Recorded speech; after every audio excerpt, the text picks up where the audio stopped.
found my perfect sound. Can you see the fire in my eyes? Bitches burning out. Lightning in a bottle. I think I just found my perfect sound. Can you see the fire in my eyes? Bitches burning out.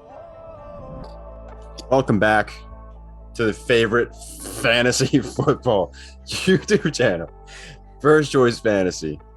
And today we're going to do a quick little video about our first choice favorites for the 2021 fantasy football season. Otherwise known as Flagpoles. Isn't that right, Ed? AKA Flagpole. 2020 was a weird year for a lot of people, especially us. So yeah, we were playing the Flagpoles last year in case you missed it. Don't check it out, but check this out and check out the future videos that will be coming out. But today we do have the first choice favorites, 3 players each. Really just Alex, explain what they are. This is where we get the chance a few days before the season to say, you know what, these 3 guys, I like them. They're going to do better than expected. They're my guys. I'm standing by them, and then I'm going to ship them out by week 3 when they've already disappointed me. No, but we're going to pretend that we're going to stand by them. This is a marriage of fantasy football players. If you liked it, you should have put a ring on it. Beyonce saying it best. We're going to go with it. Shout out Beyonce. I would happily marry Cooper Kupp if he wanted to. I'm not even gay. I mean, it's money, man. I get to go watch football, and then think about it. The Rams don't have anyone. You've got so many I have like free 8 seats to myself. In LA? Yeah, and you're living in LA now, rent free. Maybe, I don't know. And Kupp's just along for the ride. I mean, I don't think he'd really care. Conversation topic. Let's start it off. All right, someone else go first. You can go first. You literally just said your. I know that. That's why we're just moving on. Cooper Kupp, bro. You want to hear something? We're gonna keep this real simple. Guess how many touchdowns he had in 2019 when he was a wide receiver 1? 10. 12. Guess how many 10. Guess how many touchdowns he had last year when he was wide receiver 2? 3. 3. Is that number going to be 3 next year? Hell no. No. Okay, that's it. That's the argument. My only concern with him is just, and this is just with Stafford and can he stay healthy? And we've had this discussion a lot. But if Stafford stays healthy, but like, my God, that offense is going to run through the pass. Shouldn't have used the word run because they're going to be passing. Run through the pass. Counterintuitive. But anyway, if he stays healthy, I mean, I'm looking for them. They've talked about taking more shots now that they have a guy who can actually do that. Oh, man. Kupp, my man's good everywhere. He's gonna have a better year. Oh man. I think Stafford's gonna have a nice little year for sure. I don't know about Kupp though, because he's getting drafted the same range as Robert Woods. I think Robert Woods stonks is through the roof. I think Robert Woods finished above Cooper Kupp, but I understand your liking of Cooper Kupp because the offense is going to be very. I mean, if their touchdowns just flip flop again, then it'll be Kupp is 1 and Woods is 2. Yeah, like it was in 2019. That happened. That flip flop last year. I don't see it happening because we got Sony Michel getting touchdowns. Well, maybe. Hey, wrong video. Good point. All right, Brandon, we're going to skip you because you disagreed with my decision and not let you go first. So, Ed, why don't you talk about your guy? Oh, guys, Kyler Murray. Kyler Murray. The quarterback 1 playing flagpole. And it's going to look really good starting, like your guys will be watching this video like first couple of weeks, I would assume. Probably the first week, I would assume. But the first couple of weeks is going to look A1 since day 1 type thing, just like he did last year. But, yeah, he's going to be really fire from day 1. And first couple of weeks might tail off like he did last year. But I do expect big things all year long. Enough points to put him as quarterback. He's not going to get hurt. My guy.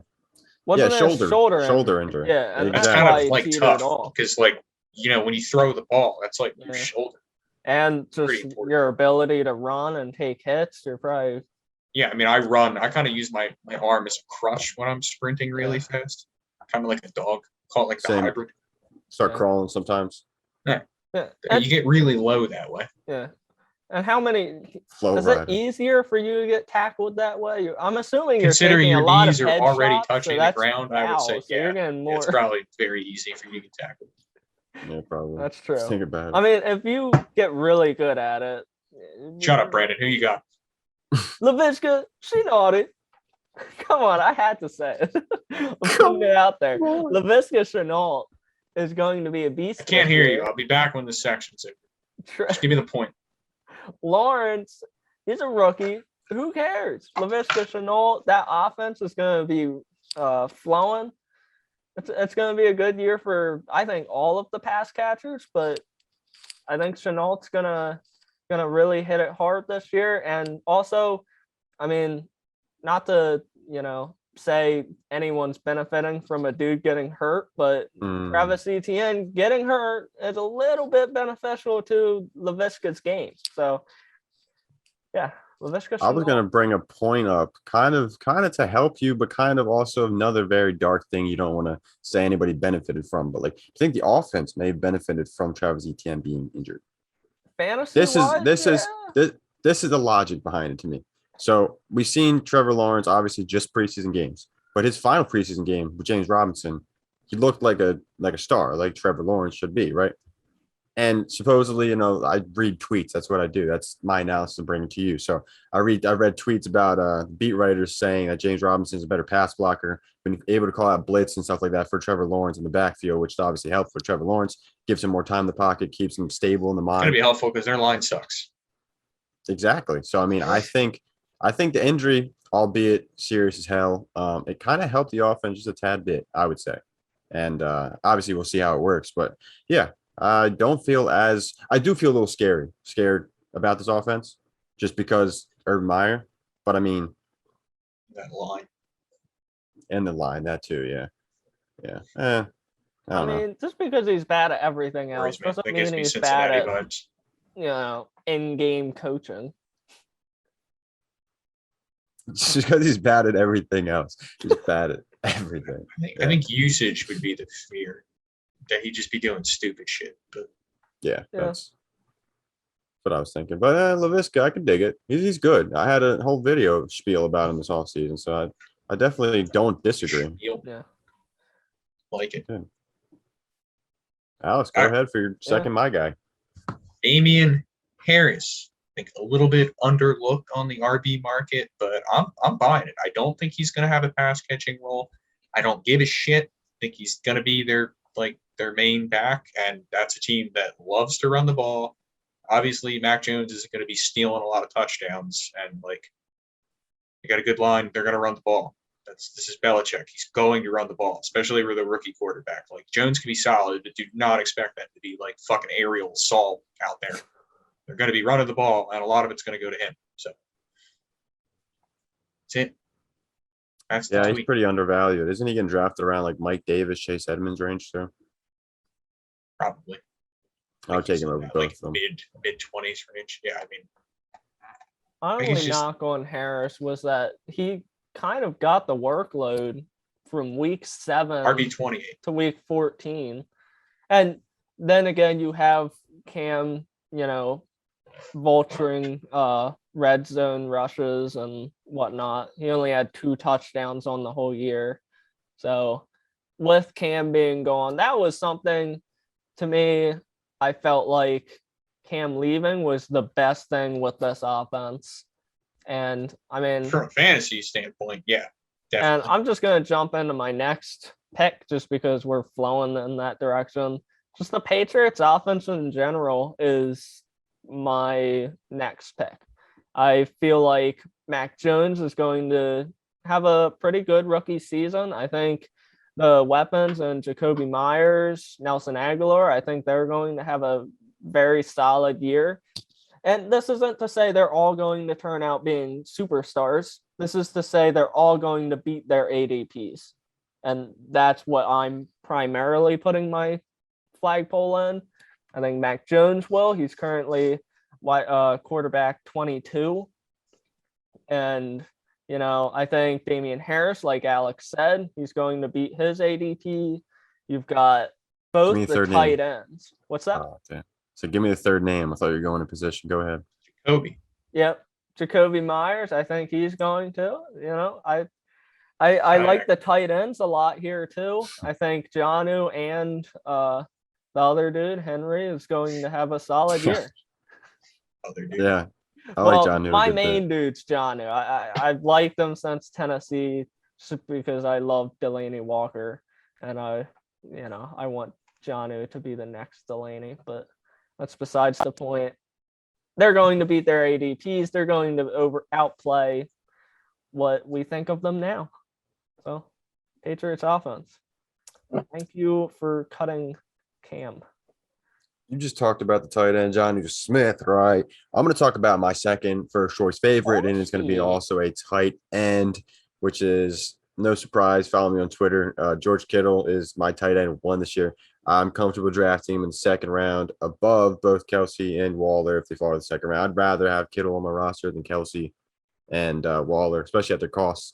Kittle's going like third round, late second, early third, sometimes even late third. Fell. Yeah, he's fallen. People are so sketched out about the offense as a whole, and I understand it, but like, it's George Kittle. You know what I mean? Yeah. And add in the fact that, I mean, so couple dots here, right? He's going to finish tight end 1 because of multiple reasons. Trey Lance going to be popping in soon. That offense is going to be booming. Big plays left and right. Easy ass schedule as well. They played one of the hardest schedules for the past like 4 or 5 years, offensively speaking.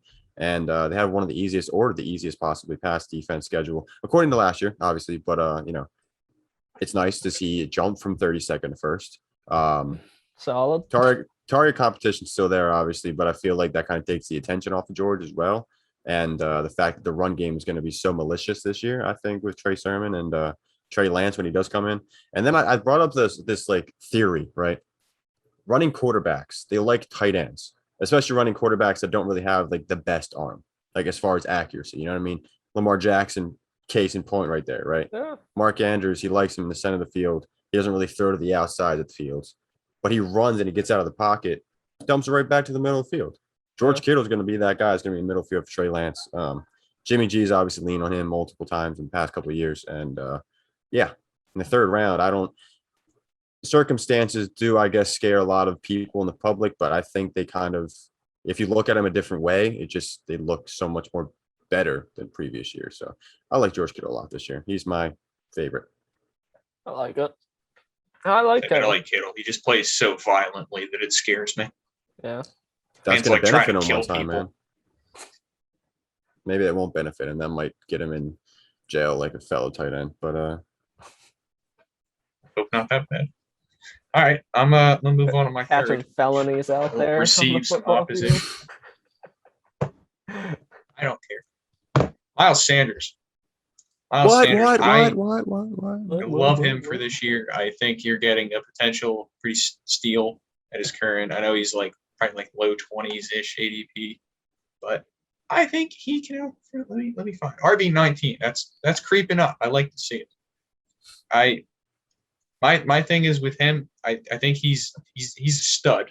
He's not much of a pass catcher. He's got brick hands, and that sucks. But he's a fucking stud as a rusher. He averaged 5.3 yards per carry last year behind our completely injured offensive line. And now all of those guys are fully healthy. And you can put an asterisk behind that side that if you want. But you know what? They're healthy right now, so I'm sticking with it. And I expect this coach to actually give him the ball, unlike the last coach who just refused to. So I'm feeling it this year. I was iffy in the offseason, but the closer we get to the year, I mean, the line's healthy. It seems like they want to give him the ball. He was productive with Hurts in a small sample last year. I'm taking it. Yeah, I can stand by that. Yeah, I'm not against it. I do think he'll have, like I said before we started recording, he's going to have his gash plays like he has all the time, the big boom plays, and then he has his carries where he goes for 2 yards, and who knows when those big carries are going to come, but they do come pretty often, I would say, for him. And the offensive line obviously being back is great for him. Having a mobile quarterback there is also great for him for the benefit of more efficient running. I just don't know about the entire offense as a whole. I don't know about the whole head coaching change. They brought in Kenny Gainwell. Boston Scott wants to get carries now, and it's like, I don't know. It's a little – for RB19, that might not be too bad, especially since, I mean, I don't know. The people you're drafting around there are pretty bad as well. But I guess talent in this situation may just win out, and I don't hate it. I can dig it, especially since we talked about it before in the offseason, I believe. Me and Brandon were in on him, and we were talking about like possibility of being RB1 or something like that. I've been You more kind of in on him as it's. So I was hesitant because Jeffrey Lurie the Eagles owner has just mandated not running the ball. Like he wants to pass.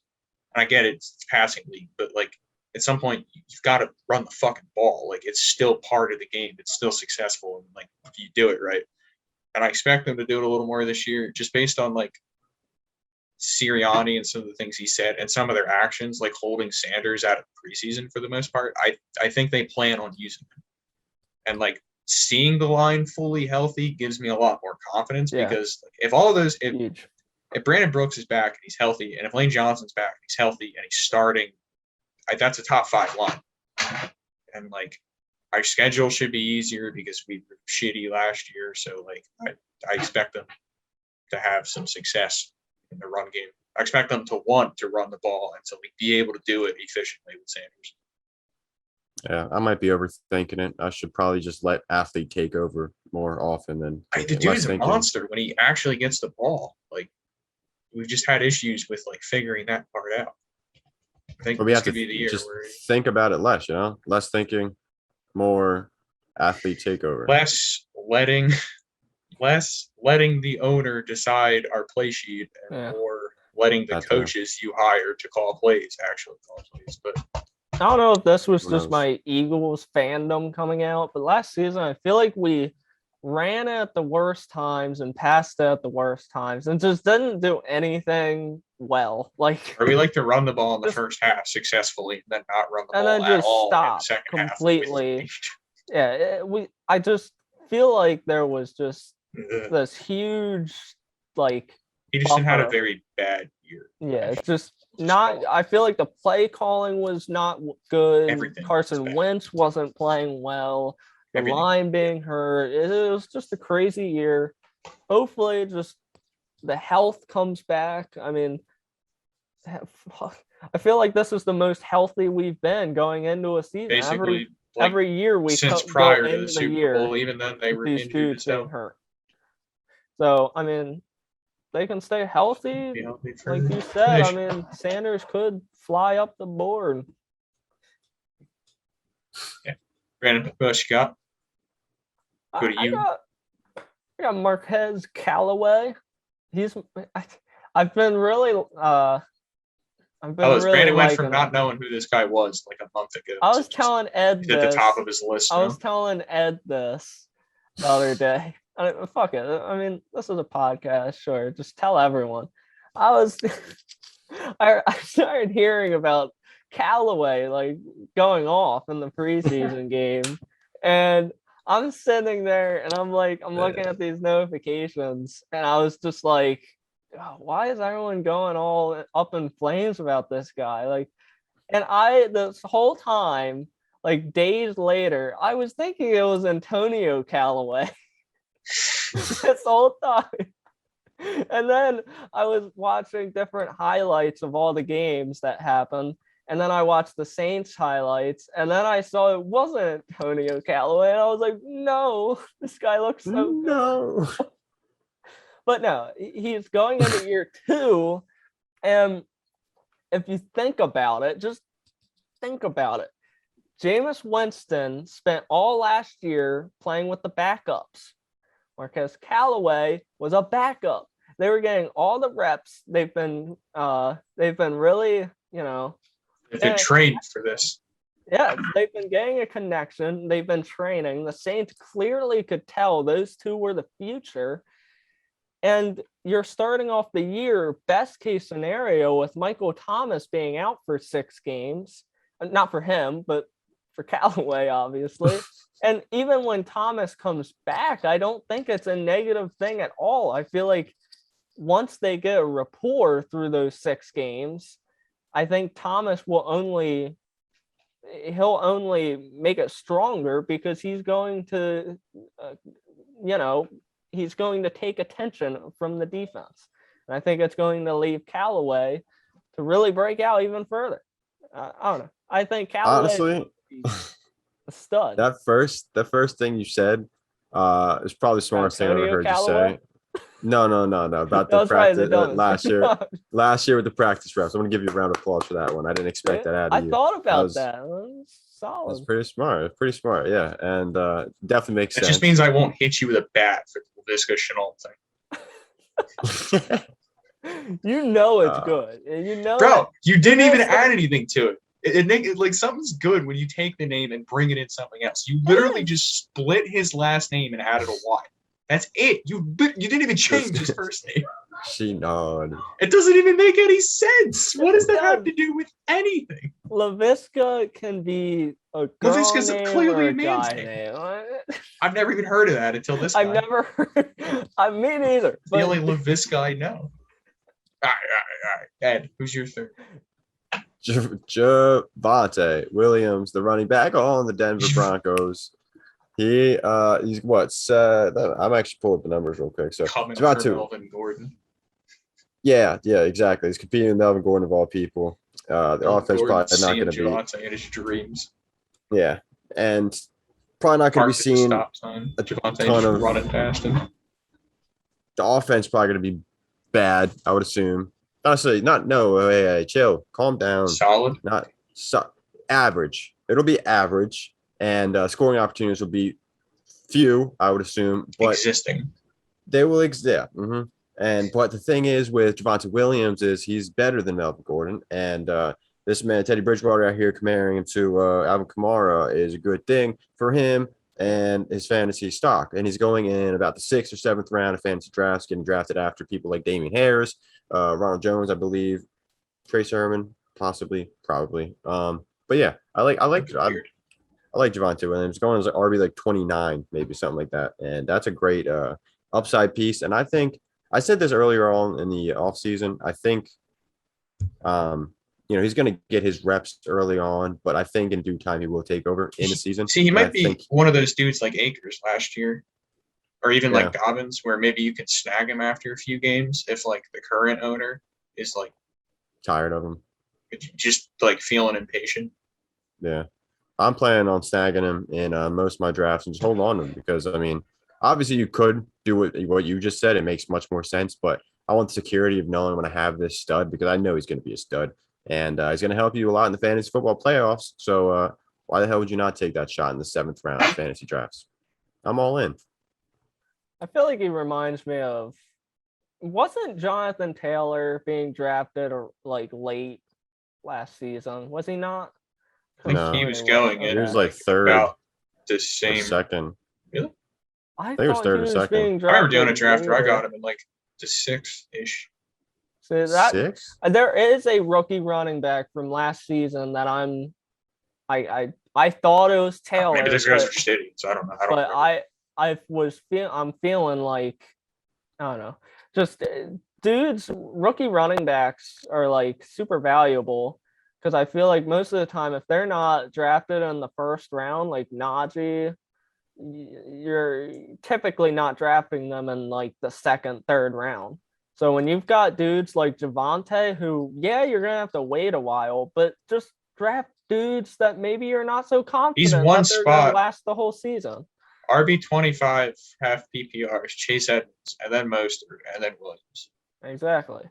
So, I mean, my strategy would be, take your dudes you're typically taking on the top of the draft. Maybe take a risky pick and like a dude you aren't confident in them playing the whole year. And then just pick up Javonte later. And then you've got, for an example, I took Chris Carson. I like Chris Carson, but I'm not super confident he can last a full season. So I took Javonte later. So now I've got Chris Carson, who I think will have a strong start of the year. And then I've got Javonte, who will hopefully take over the starting carries with Melvin. But I did the same thing with my league I'm in. I took Dalvin the 1st round, obviously, because why not? And then I waited on running back, and I knew how to get a second one because I wanted Javonte, obviously. I think I took Javonte before my 2nd running back, actually, and then I turned around and I grabbed Raheem Mostert. I don't have much faith in the guy. Yeah, that's solid. I think that's solid. Like, I'm currently trying to get Mostert for other reasons, but a dynasty.